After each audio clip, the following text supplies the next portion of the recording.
गुजरात के वडोदरा में छाणी कैनाल निकट कॉरपोरेशन का ग्रीन बेल्ट है, जहां मूर्तिकार गणेश जी की खंडित प्रतिमाओं को रखकर चले गए हैं, जिस पर कार्यवाही की मांग की जा रही है। गणेश उत्सव के दौरान वडोदरा में छाणी कैनाल निकट के ग्रीन बेल्ट में मूर्तिकार गणेश जी की छोटी बड़ी प्रतिमा की बिक्री कर रहे थे। गणेश उत्सव पूरा होने के बाद मूर्तिकार श्री जी की खंडित प्रतिमाओं को वहीं छोड़कर चले गए हैं, जो ग्रीन बेल्ट में प्रदूषण फैला रही है।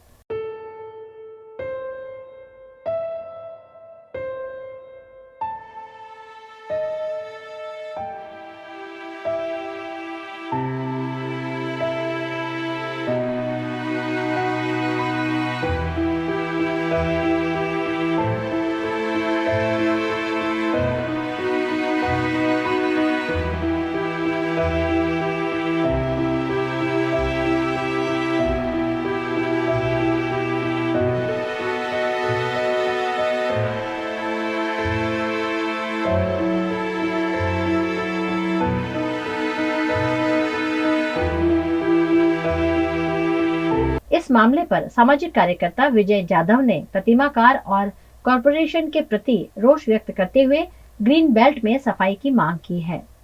छाणी के ग्रीन बेल्ट में इंडस कंपनी द्वारा वाईफाई टावर भी लगाया जा रहा है, जिस पर सवालिया निशान उठ रहा है।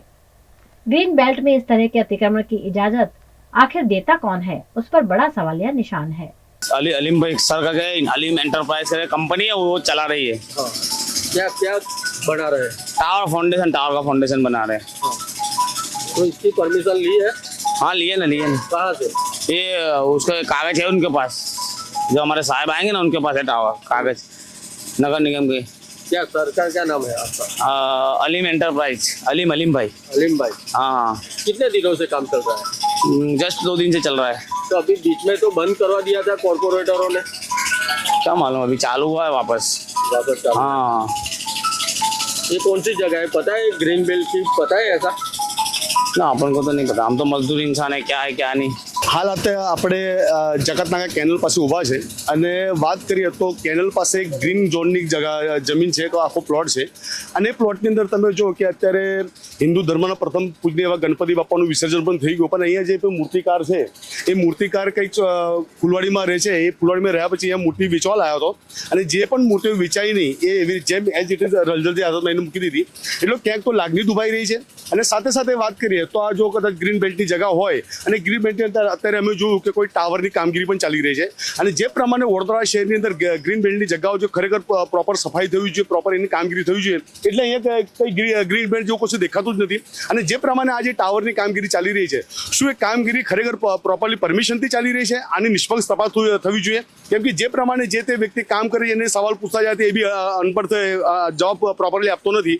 એટલે જે પણ અહીંના નગરસેવકો હશે, જે પણ સ્થાયી સમિતિ ચેરમેન છે, મેયરશ્રી છે, એમની નાની રિક્વેસ્ટ કરીશ કે આ જે અહીંયા ટાવર બની રહ્યો છે, ટાવર કોના પરમિશનથી બની રહ્યો છે અને શું એ લીગલી વસ્તુ છે કે નહીં, એની તપાસ તો થવી જોઈએ।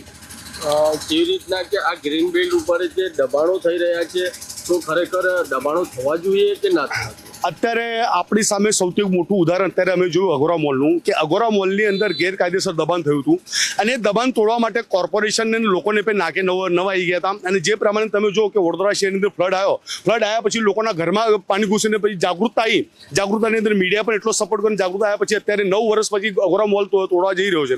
ત્યારે વાત કરીએ તો અત્યારે આ જે દબાણો થઈ રહ્યા છે, તો શું આ દબાણો થયા પછી શું બાપની માલકી થઈ જશે?